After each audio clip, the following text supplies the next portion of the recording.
What makes a voice unforgettable? Is it power? Is it range? Or is it something deeper? Is it truth? The kind of truth that feels like it was clawed out from the very soul of the person singing.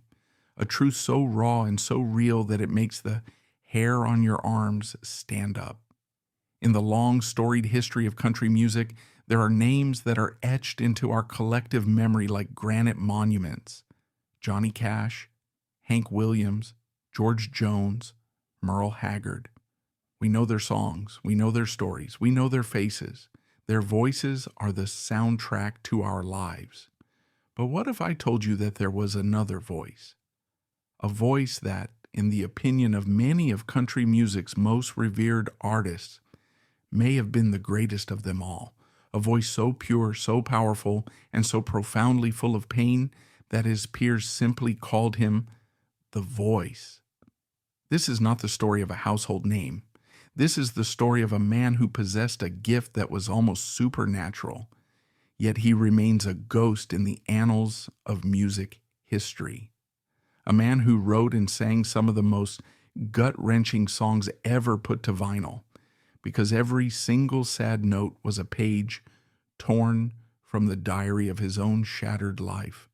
He was a master of his craft, a tortured artist, and a man who, after a brief, brilliant flash of glory, suffered a fall so painful and so complete that it nearly erased him from memory. This is the story of country music's greatest secret, the painful, tragic, and unforgettable story of Vern Gosdin. To understand the bottomless well of sorrow in Vern Gosdin's voice, you have to go back to the source. He was born in 1934, in the midst of the Great Depression, in a small, unincorporated community just outside of Woodland, Alabama. This was the Deep South, a place of profound contradictions. It was a land of staggering natural beauty and backbreaking poverty, a land of deep faith and ever-present hardship. Vern and his 5 siblings grew up on a family farm. Life was work. From the time they were old enough to walk, the Gosdin children were in the fields, picking cotton under the blistering Alabama sun. There was no money, no luxury, just the rhythm of the seasons and the struggle to survive. But in the midst of this hardship, there was music. Music was their escape, their solace, their church. The Gosdin family was a musical family. Vern's mother played the piano, and the entire family would gather on the front porch in the evenings to sing gospel hymns. This wasn't entertainment. It was a fundamental part of their existence. It was how they praised God, how they eased their burdens, and how they connected with one another. Vern would later say, "Singing was as natural as breathing in my family." He and his 2 brothers, Rex and Ray, formed a gospel trio. They started singing in local churches, their raw, unadorned harmonies echoing off the wooden pews. It was here, in these humble settings, that Vern began to cultivate his gift. He learned about harmony, about phrasing, about how to convey deep emotion with nothing but his voice.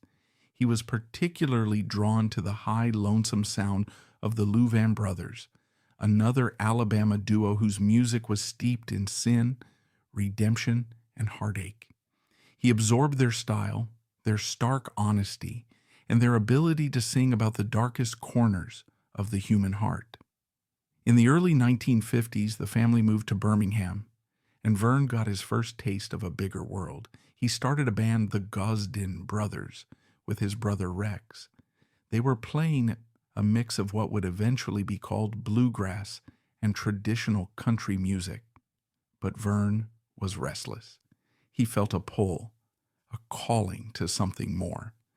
In 1961, chasing a dream that seemed impossible for a poor boy from Alabama, Vern Gosdin packed his bags and, along with his brothers, headed west to California. He had no idea that he was about to step into the very heart of a musical revolution. The California that the Gosdin brothers arrived in was a world away from the dusty cotton fields of Alabama. It was a melting pot of new ideas and new sounds. The folk revival was in full swing, and a new generation of musicians was taking the raw ingredients of country, folk, and bluegrass and cooking up something entirely new. Vern and Rex found their footing in the vibrant bluegrass scene of Southern California. But it was a chance encounter that would change the course of Vern's life. He fell in with a group of young, ambitious musicians who were experimenting with electrifying traditional folk music. One of these musicians was a young man named Chris Hillman. Hillman was about to become a founding member of a band that would define the era, the Byrds. For a brief, fascinating period, Vern Gosdin was at the epicenter of the birth of country rock. He and his brother Rex were there, in the background, a part of the scene. They even released a single on the Byrds record label featuring a young Gene Clark, one of the Byrds' main songwriters, on backing vocals. Vern's impeccable harmonies and authentic country soul were a perfect fit for the new sound that was emerging. He played on sessions with the Byrds, and his influence, though uncredited, is woven into the fabric of that early California sound. In 1967, the Gosdin brothers had their first real taste of success. They released an album called Sounds of Goodbye. The title track, a haunting ballad, scraped into the country charts. The album is now considered a lost classic of the country rock genre. It's a stunning piece of work, blending Vern's traditional country voice with the sophisticated folk rock arrangements of the West Coast. On that album, you can hear a young Emmylou Harris, then an unknown session singer providing backup vocals. You can hear the future taking shape, but the success was fleeting. The Gosdin brothers' act soon dissolved. Rex went back to a normal life, but Vern couldn't quit. Music was in his blood. The problem was he was a man caught between two worlds. The California scene was a bit too rock and roll for him, and Nashville, the heart of the country music establishment, wasn't quite ready for his brand of raw, unfiltered emotion. So for the better part of a decade, Vern Gosdin disappeared, not literally but professionally. He moved to Atlanta, sold his guitar, and got a job selling glass. He tried to live a normal life. He married, had a family, and for a while it seemed like the music was behind him. But the silence couldn't last. The voice inside him was too strong to be ignored. There's a story he told about this period. He was driving his car one day, listening to the radio, and a George Jones song came on. And he just broke down. He realized he was lying to himself. He wasn't a glass salesman. He was a singer, and he had to sing. In the mid-1970s, Vern returned to music with a vengeance. But this was a different Vern Gosdin. This was a man who had lived, who had loved, who had lost. He had been through a painful divorce, and that heartbreak became the ink with which he wrote his new songs. He moved to Nashville, the city he had once been an outsider to, and signed a record deal. His first solo hits started to come in the late 70s. Songs like Yesterday's Gone, a duet with Emmylou Harris that still sends shivers down the spine, and Hangin' On. These weren't happy songs. They were songs of regret, of longing, of love that had died. People started to notice. Here was a man who sang about pain with an authenticity that was almost frightening. George Jones had the market cornered on heartbreak, but here was a new contender. But it was his voice that truly set him apart. It was a magnificent instrument. It could be tender and vulnerable one moment, and then swell with a power that could shake the rafters. It had a unique, reedy timbre, a natural quaver that sounded like a heart breaking in real time. Producers and fellow musicians were in awe of it. They called him the Voice, not as a marketing gimmick, but out of sheer respect. He was a singer's singer. However, Vern was not an easy man to work with. He was a notorious perfectionist, a man obsessed with getting the sound in his head onto the tape. He would spend hours, sometimes days, on a single vocal take, driving his producers and session musicians to the brink of madness. He was looking for something more than technical perfection. He was chasing a feeling. He wanted every note to be saturated with the emotion of the lyric.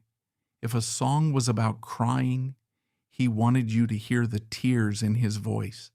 This obsession with perfection, combined with a notoriously prickly personality, earned him a reputation. He could be difficult, moody, and stubborn. He clashed with record executives who wanted him to record more upbeat commercial material. But Vern wouldn't compromise. He had to sing his truth, and his truth was drenched in sorrow. He once said, "A happy song is hard for me to sing. I have to be able to feel the emotion in a song, and I just haven't lived a lot of happy songs." His career in the early 80s was a frustrating cycle of critical acclaim and commercial disappointment. He would have a hit and then fade from the charts. He bounced from one record label to another. The Nashville machine didn't quite know what to do with him. He was too country for pop radio and too intense for the increasingly slick and polished sound that was dominating the airwaves. He was an artist out of time, a throwback to an era of raw emotion in an age of synthesizers and drum machines. By the mid-1980s, after another record deal had gone sour, Vern Gosdin was once again on the verge of disappearing. It looked like his chance had come and gone, but his greatest song, the one that would define his legacy and cement his status as a country music legend, was about to be born from an unimaginable moment of personal tragedy. The story of Vern Gosdin's masterpiece, Chiseled in Stone, is one of the most powerful and heartbreaking tales in all of music history. In the late 1980s, Vern was at a low point. His career was stalled, and he was going through his third painful divorce. He was adrift, filled with a sense of failure and despair. One day, he was talking on the phone with his brother, trying to make sense of the wreckage of his life. He was pouring out his heart, talking about the pain, the regret, the feeling that he had lost everything that mattered. His brother listened patiently, and then he said something that stopped Vern dead in his tracks. He said, "Vern, you need to get your life straight. You know, you don't get over it till you get it chiseled in stone." The line hit Vern like a physical blow, chiseled in stone. It was a phrase his father had used to describe the finality of death. In that moment, an entire song flooded into his mind. He grabbed a pen and paper and started writing. But this was more than just songwriting. This was a channeling of grief. A few days later, he was driving in his car when he heard the news on the radio. His brother, the one who had given him that immortal line, had died suddenly of a massive heart attack. Vern was shattered. The song was no longer just a metaphor for the end of a marriage. It was now a tribute to his lost brother, a raw, open wound of grief. He took the song to his co-writer Max D. Barnes, and they finished it together. The result was a song of breathtaking simplicity and devastating emotional power. It tells the story of a man who, after losing his wife and family, contemplates ending his own life. He wanders into a bar, tells the bartender his sad story, and the old man replies that he too lost his wife. He then points to a picture of his wife and says, "You don't know about lonely till it's chiseled in stone." The final verse reveals that the man's wife is not just gone, she's dead. When Vern went into the studio to record the song, it was not a performance. It was a confession. It was a prayer. The session musicians who were there that day said they had never witnessed anything like it. The air was thick with emotion. When Vern sang the lines, the pain in his voice was so real, so palpable, that people in the control room were openly weeping. He wasn't just singing the words, he was living them. Chiseled in Stone was released in 1988. It was a slow burn. At first, radio stations were hesitant to play it. It was too sad, too intense, too real for an audience accustomed to upbeat love songs. But the public response was overwhelming. People started calling in, requesting it. The song touched a universal nerve. Everyone has experienced loss. Everyone knows the finality of death. The song became an anthem for the heartbroken. It shot to the top of the country charts, and in 1989 it was crowned the Country Music Association's Song of the Year. In his acceptance speech with tears in his eyes, Vern simply said, "I'd like to thank my brother for coming up with the idea for this song." It was the culmination of his life's journey, the ultimate validation of his artistry. Vern Gosdin, the difficult, stubborn, uncompromising singer of sad songs, was finally on top of the world. The voice had finally been heard. The success of Chiseled in Stone gave Vern Gosdin a second act. He was a star. He had a string of hits in the late 80s and early 90s, including classics like Set 'em Up Joe, a tribute to his hero Ernest Tubb, and the heartbreaking ballad That Just About Does It. He was selling out concerts, his albums were going gold, and he was a respected member of the Grand Ole Opry. It seemed he had finally found the peace and stability he had craved for so long. But the demons that had haunted him his entire life were never far away. His difficult personality and his refusal to play the Nashville game continued to create friction. And as the 90s progressed, the sound of country music began to change once again. The era of Garth Brooks and Hat Acts dawned, bringing a more pop-oriented arena rock sensibility to the genre. Once again, Vern Gosdin, the traditionalist, the singer of pure, unadorned country music, found himself becoming an anachronism. His radio hits began to dry up. His record sales dwindled. The man who had been CMA's top artist just a few years earlier was struggling to get his songs played. It was a familiar, painful pattern repeating itself. And then, in 1998, tragedy struck. Vern suffered a massive stroke. It was a devastating blow. The stroke severely impaired his ability to speak, and it robbed him of the one thing that had defined his entire existence, his voice. The voice was silenced. He spent the next decade of his life in a slow, painful decline. He was no longer able to perform, no longer able to write. The man who had communicated the deepest of human emotions through song was now trapped in a prison of silence. It is a cruel, almost Shakespearean irony. The man whose entire identity was tied to his magnificent voice had it cruelly snatched away from him. He lived out his final years in Nashville, largely forgotten by the industry that he had so briefly conquered. The new generation of country fans, raised on the slick productions of the 90s and 2000s, had never even heard of him. His songs, once staples of country radio, were now relegated to classic stations and the collections of hardcore purists. Vern Gosdin passed away on April 28, 2009, at the age of 74. His death was noted in the music press, but it didn't create the kind of public outpouring of grief that accompanies the passing of a major star. It was a quiet end for a man who had made such a powerful noise. So why? Why did a man with a gift so immense, a voice so universally praised by his peers, fall into such obscurity? There is no single simple answer. Part of it was his own doing.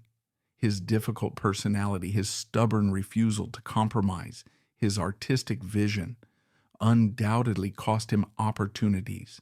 He was an artist, not an entertainer. And in the business of music, that can be a fatal flaw. Part of it was timing. He was a traditionalist in an era of constant change, a man whose sound was often out of step with the prevailing trends. And part of it is the very nature of fame itself.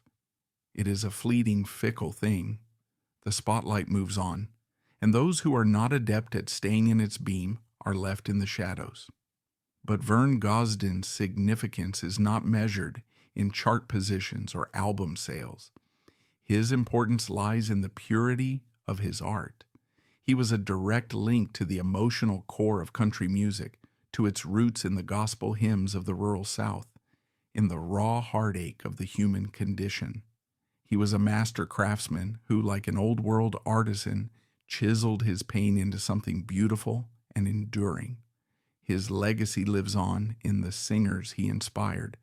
Artists like Vince Gill, Alan Jackson, and Randy Travis have all cited him as a major influence. They heard in his voice the same thing his early producers heard: truth. He reminds us that the greatest art often comes from the deepest pain. His life is a testament to the idea that a song can be more than just a melody and a lyric. It can be a vessel for a soul. In the end, what is the story of Vern Gosdin? Is it a tragedy? A story of unfulfilled potential? Or is it a story of artistic triumph against all odds? Perhaps it's all of those things.